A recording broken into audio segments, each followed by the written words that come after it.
This is Wilson's Creek, Missouri, on the 150th anniversary of a famous American Civil War battle. It was a war fought over slavery and triggered by the election of the first Republican president.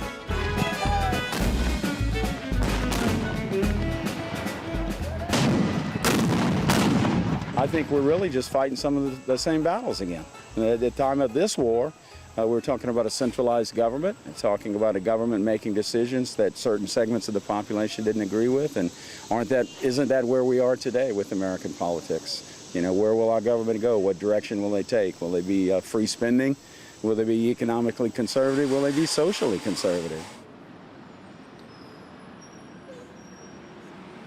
Just about as soon as Barack Obama arrived in the White House in early 2009, Republicans were vowing to make him into another Jimmy Carter, the very definition of a failed one-term Democratic president.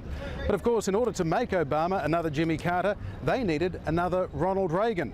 And they soon found out Ronald Reagans don't come along every day.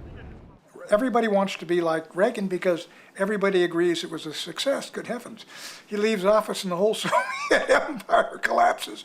The economy creates 20 million jobs. The spirit of the country is up. It's morning in America again. I mean, what's not to like? It's morning again in America.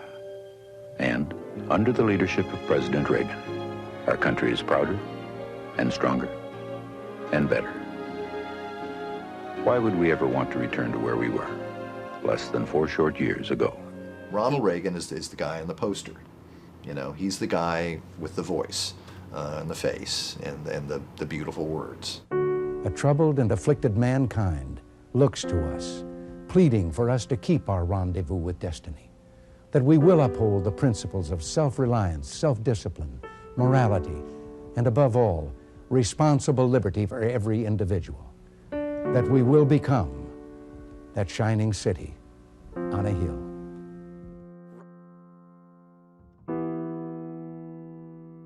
Virtually no Republican members of the House or Senate have been prepared to work with President Obama since his election.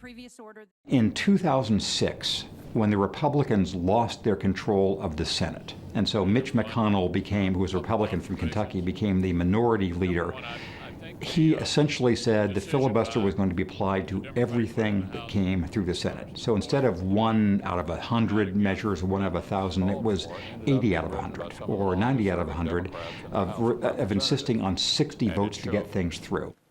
Tasked with writing a stimulus bill that was timely, targeted, and temporary, Democrats in the House produced an enormous spending bill that was none of the above. Well, that's what he said he would do. I know Mitch pretty well. He keeps his troops together pretty well. He uses an iron hand. He's very clever, very shrewd, very partisan, and I think he has some allergy toward Democrats. I don't know what that is, but it was early gained. Senator McConnell, the Republican leader, said the Republican Senate agenda was to defeat Obama in 2012. Now, is that a legislative agenda? He will tell you, his members, if you work with the other side on that bill any further or try to accommodate, I might have a new job for you, make you the ranking member of the Journal Committee or some lesser place in the structure. The Republicans have shown the Democrats exactly what to do. Should we have a Republican president, you can be guaranteed that the Senate Democrats will filibuster every single bill that he proposes. They will filibuster every single nominee that he proposes. And the Republicans who do that routinely to every one of Obama's proposals and appointees now will scream bloody murder. They'll say this is awful, this is anti-constitutional. They're just hypocritical jerks. Another battle in Congress was looming. Mike Lofgren had been a Republican congressional staff member for about 28 years. He began to worry about the Tea Party when they refused to support what had always been a routine increase in America's debt ceiling. This is about the inherently fragile institutions of our democracy. They are not automatically self-sustaining. They require an informed electorate that makes good decisions based on objective facts and not mystification. And the polarization has become so great that it threatens to simply stop the processes of government. It's an institutional problem between the presidency and the Congress that could ultimately lead to a constitutional crisis of some kind. Arlen Specter was elected to the United States Senate from Pennsylvania as a moderate Republican on the same day that Ronald Reagan won the White House. He later became a Republican presidential candidate himself, but finally left the party when his fellow Republicans refused to support emergency spending at the height of the global financial crisis. I have found myself increasingly at odds with the Republican philosophy. When I cast a vote in the stimulus package, there was no doubt that I could not win a Republican primary. You could politely characterize it as irreconcilable differences, but there was no longer any room for me in the party. Arlen Specter's defection gave Democrats and President Obama a crucial 60th Senate vote to overcome a filibuster, and it made possible not just the rescue of the US economy, but Obama's landmark health care reforms. The Patient Protection and Affordable Care Act is passed. It's not just old-style moderates like Arlen Specter that find they no longer have a home in the Republican Party. Any Republican member of Congress now who works across the aisle with Democrats to try and get something done can now face a Conservative challenger from the Tea Party. The result, the 112th Congress, elected in 2010, was officially the least productive and most partisan Congress in American history. Quite simply, without compromise from both sides, this place doesn't work. Since the Democrats had 60 votes for only a few months during Barack Obama's time, it meant that most of the things they were trying to do, they were blocked in doing. They couldn't appoint people to judgeships, they couldn't name ambassadors, they couldn't get things done. And so you've had a kind of historically unprecedented logjam in American governance that is really destructive. I mean, you've got people now who are willing to, you've got a Republican Party now that has announced that they think that the full faith and credit of the United States is, as Mitch McConnell put it, a good hostage to ransom. And I don't think that my father would have thought too highly of people like that. The word compromise now has become a dirty word. A compromise means you're a wimp. If you compromise, you're just a wimp. Well, let me tell you, if you can't learn to compromise an issue without compromising yourself, you should never be in a legislative body. If one side wants the government to be bigger and my side wants it to be smaller, what is the compromise between those two positions? Anything you agree on is either going to make government bigger or make government smaller. And you can go down the list on virtually every issue. I mean, marriage is either a man and a woman or it's something else. It can't be in between something else and a man and a woman. So I think we're going through a period in the United States where, unfortunately, probably, we're going to see these kinds of bruising battles and perhaps the country swinging back and forth, depending in any given election, which side prevails. More than any other issue, modern Republicans won't compromise on tax increases, almost all of them signing up to a pledge never to increase taxes, inspired by Ronald Reagan. The muscle or the face of the absolutism about no taxes is a man named Grover Norquist. He's a nice guy with a very bad idea. The Taxpayer Protection Pledge is a written commitment that a candidate or an incumbent congressman, senator, governor, president signs, and it's to the American people, and it says, I will oppose and vote against any effort to raise your taxes. Nice idea. And when he got those signatures, unemployment was, 4%. Inflation was, whatever. We owed $4 trillion instead of 16. And so he's locked these people in, and if they say, well, I'm going to repudiate that, then he does a full-page ad and he begins to use his money and he'll cremate you in your district. Well, the No New Taxes pledge has had an enormous impact on federal finances. It's really decimated them and made it almost impossible to raise adequate revenue to fund the federal government. And the people who support this idea, such as Grover Norquist, have this really extremely shallow and naive view that if you just take away the government's credit card, that somehow or other spending will automatically come down. This is just complete and total nonsense. And I think it misunderstands Reagan's record. If you look at his record, he did indeed cut taxes sharply in 1981, but he raised taxes almost every other year of his presidency. 11 different times he signed into law significant tax increases. Well, the Taxpayer Protection Pledge has allowed the modern Republican Party not only to be the party that opposes tax increases, but to be branded like a product, so that voters know that if you elect a Republican, you have ivory soap percentages, 99.99% certainty that they won't raise taxes. After the Reagan era, this goal of starving the beast became much more a fixed ideology of literally no new taxes. And so the Republicans who historically had prided themselves in the Eisenhower administration or Robert Taft as being the party of fiscal prudence became the party of gigantic deficits. We have a spending problem. The government spends too much. We don't have a lack of taxes. That's not, the problem isn't that the peasants aren't bringing enough money into the king. It's that the king is spending too much money. You got to knock it off.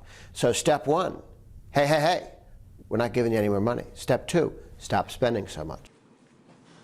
Well, Grover, it's good to see you face to face because we seem to blast away on each other remotely. So, to try to find a bipartisan solution to rein in America's $16 trillion debt, President Obama appointed former Republican Senator Alan Simpson as co-commissioner for fiscal responsibility. But he soon found out Republicans would only consider cuts to spending, not increased taxes. Because of Grover Norquist's pledge, half the solution was already off the table. Weak politicians, they don't govern, they just raise taxes to pay for every stupid idea they had for the last 200 years and add some new ideas they've got and just add taxes to it. You can't cut spending your way out of this hole. You can't grow your way out of this hole. You could have double-digit growth for 20 years and not grow out of this hole, and you can't tax your way out of this hole. So you have to have a blend of cutting and revenue. Something has to give. In the tax versus debt tension for the Republican Party, we have the classic irresistible force and immovable object situation, because they cannot plausibly be both on the warpath against deficits and on the warpath against ever raising taxes. The commitment that Republicans who signed the pledge is, when I go to Washington, I'm not going to raise your taxes. I'm going to reform government. What the Democrats and people like Simpson want to do is they want to raise taxes so that Washington doesn't have to reform itself. I mean, what the hell? Let's get serious. This guy is a monster. And he is the most powerful person in America today, but I said to him, you will be irrelevant in 2 years because your country can't exist on this diet of, soup. It's put the Republicans in an untenable position, which you saw during the 2012 primaries, where there was one debate where the question was, suppose there was a budget deal skewed 10-1 in favor of budget cuts, spending cuts versus tax increases. Would you veto it? And every single Republican candidate raised his or her hand saying yes, they would veto that, even a 10-1 bargain. And it became difficult for them both to say debt is this huge menace to the country, and we are so unreasonable that even a 10-1 solution is out of bounds for us. So I think that the Republicans have been, this is one more force pushing them to the extreme. I was a severely conservative Republican governor. Another force arguably pushing the Republican Party to an extreme position is the anti-tax Tea Party movement. And, like Grover Norquist, many Tea Partiers take their lead from Ronald Reagan. Matt Kibbe is one of the most prominent Tea Partiers. He's with a group called FreedomWorks, which finances Tea Party Republican candidates. Go back to Ronald Reagan. Ronald Reagan said that government was the problem, not the solution. Republicans win when they stand for something that's an alternative to the big government progressivism represented by this president. The Republican Party has become the party that will not raise your taxes. After the Tea Party movement, the Republican Party became the party that wants to rein in spending. But that second half only happened more recently and came about as a result of the failure of the Bush administration to focus on restraining spending. We trace it to the Wall Street bailout, and particularly when George W. Bush said, "I'm abandoning free market principles to save the free market." Every Tea Partier I know, again and again and again, will quote that verbatim and cite that as the moment that they realized that they needed to show up and fight against a government that had gotten too big, perhaps too in bed with Wall Street, too in bed with interests inside the D.C. Beltway. The Tea Party movement simultaneously added fervor and energy to the Republican side while pushing it to the extreme. And I think that Mitt Romney in the 2012 general election had a much harder path to follow against Barack Obama than he would have if he hadn't had all this Tea Party pressure during the primaries that he had to accommodate. Today's run-of-the-mill, Republican Tea Party member, I mean, to them, Ronald Reagan is like a face on Mount Rushmore. He's just someone that they worship. They don't really know much of anything about what he actually did. They just assume that everything he did was great, and anything good that happened to the United States during the 1980s was his responsibility. Their knowledge is really, really very shallow. Almost 2 years into Obama's term, and the political tide had turned from hope and change to fear and anger over a struggling economy and ballooning debt. Tea Party Republicans won Senate seats, including Arlen Specter's, and claimed the balance of power in the House of Representatives, handing them huge power to block the president's agenda. By the 2010 midterms, once you saw the incoming members and what they were saying, I knew that they would push the debt limit increase into a crisis. They just could not help themselves. U.S. credit rating or no, they would do that. And that's what decided me to find an exit strategy. When it comes to cutting a deal to expand the debt ceiling one more time, citizens are attacked for holding politicians accountable. I don't think it's about holding moderate Republicans accountable. I think it's about holding all politicians to the same standard. I've heard for decades that the public doesn't believe politicians. They say one thing when they're running for office, they go to Washington, they do something else. Well, here were people, most of them businessmen or entrepreneurs, who said, look, when I say I'm going to go to Washington and lower your taxes and cut government spending, you can count on me. That's actually what I'm going to do. To me, bipartisanship is code words for insiders inside the Beltway in Washington, D.C., cutting a deal behind closed doors. I mean, these guys are purists.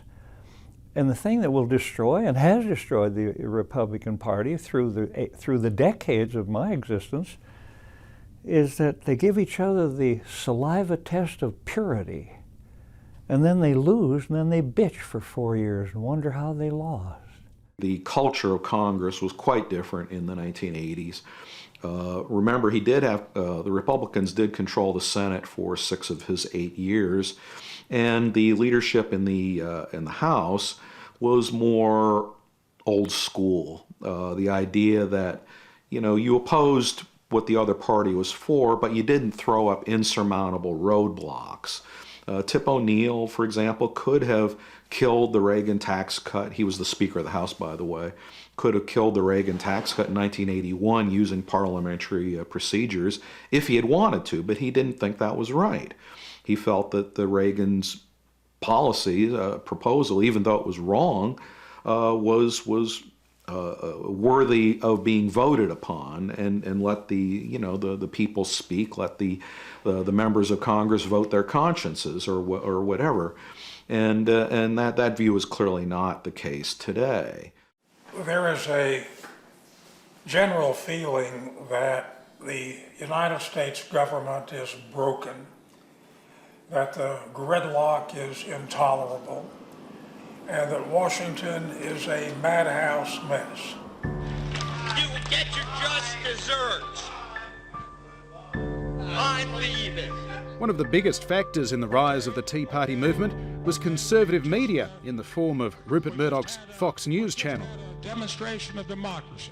The media is one of several elements that's created such an ideologically driven, hyper-polarized electorate. Remember that most Republicans just watch Fox News. Most of the Republican electorate, they don't listen to, they don't look at MSNBC, they don't look at CNN, they don't look at ABC, NBC, any of that stuff. Fox News. You go into the middle of the country, turn on a television in a hotel, it'll be tuned to Fox. You might not even be able to get other cable networks in the middle of the country. It's all Fox. So these people are getting their news filtered through Rupert Murdoch's weird little universe. We all want to talk to and listen to and read from the smartest people in the world. Who are the smartest people in the world? The people who agree with me. And if cable television and talk radio and the internet can provide me with an information environment that only reinforces what I already believe rather than challenging it, what you do end up with are these two ideological cul-de-sacs in which somebody with whom you disagree is no longer your opponent, but an enemy. I think Barack Obama's biggest problem is I think he's never run a business. He's never met a payroll that I know of. He hung out with a lot of radical people. I think he's a rigid ideologue, and I think he's wrong. And I think America gave him the benefit of the doubt and did not examine his background, associations, record appropriately. They think Obama is this Muslim, Kenyan, Manchurian candidate who's out to impose Sharia law, and that he doesn't have a legitimate birth certificate, and God knows what else. It's a tribute to how well the Republicans can get their narrative before the public in nice, easy sound bites. Most people don't realize that for the average taxpayer, their taxes have been cut relative even to the low tax rates under George W. Bush. So they are paying less taxes, and yet they think their taxes were raised under Obama. It's an amazing piece of mystification. So how have the combined forces of Fox News, the Tea Party, social conservatives and the Norquist tax pledge changed the Republican Party? It is by no means the party of Reagan. President Reagan welcomed moderates into the White House. I thought the Republican Party was simply government out of your life, the precious right of privacy, and the right to be left alone. That sounds like a pretty good clarion call, a certain trumpet. If I had to go before the Central Committee of 63 people in Wyoming to get on the ballot, they wouldn't put me on the ballot. It is correct that the Republican Party is more conservative than it was when Ronald Reagan became president, when he ran for the presidency. And I think overall that's a good thing, because what the Republicans stand for in terms of limited government, in terms of free markets, in terms of individual liberty, in terms of a strong national defense, these are important principles, important goals for the country. It's a different party now and a different agenda. You know, the Republican Party has always been the party of corporate America. It's always been the party of the wealthy and the rich, and it was while my father was there too. He didn't think of it that way. He went along with a lot of stuff that helped corporate America and, pandered to corporate America, but that wasn't what he thought he was doing. These people, for the most part, and I'm not necessarily talking about just the Tea Party, but the leadership of the Republican Party, they know exactly what they're doing. They are bought and paid for by corporate America, and they're happy about it. The Republican Party of the early Reagan era, at the time, seemed somewhat narrow, and because the Democrats thought that it wasn't inclusive racially as much as the Democrats aspired to be. It certainly seems very broad by comparison to the Republicans of 2012. The establishment is to the left of the Tea Party, but the establishment is to the right of where it was 5 years ago, or 10 years ago, or 20 years ago. So the entire center of gravity has been pulled rightwards. We're having the worst of both worlds when it comes to the situation of the current Republican Party. Their situation is bad from their own point of view because on current trends, they're on a path to becoming a permanent minority party for any sort of national election. If the fastest growing demographic groups in the United States are Latinos and young people and women and Asian Americans and some highly educated people, those are all the areas where the Republicans are at a huge disadvantage relative to the Democrats. And if we go down in flames this trip, it'll be because women and gays and lesbians have looked at a party which is small and shriven. Demographically, America has changed and is changing, and we're moving toward a time very soon when the Hispanic population, now at 50 million, by mid-century is going to be 135 million.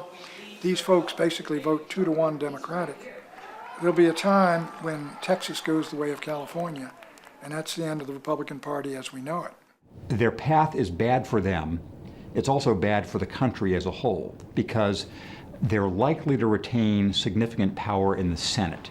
So they can maintain this blocking force in the Senate. So they are putting themselves in a minority, but they're also having the power to obstruct the entire country from getting things done. So it would be better another Reagan, a Reagan with a sort of tent building, base expanding strategy would be better for the party and better for the country. It doesn't matter who wins. The real issue is if people can't step up and be patriots and pull together instead of pulling apart, it won't matter who to blame. But let me tell you, the Democrats will get just as much blame as the Republicans because the American people will be so damn fed up with these jerks that are in office that didn't have the guts to step forward and do something for their country as citizens, American citizens, instead of cherishing a party. How can you cherish a party over your country? Those people don't deserve any kind of acknowledgement, but only pity.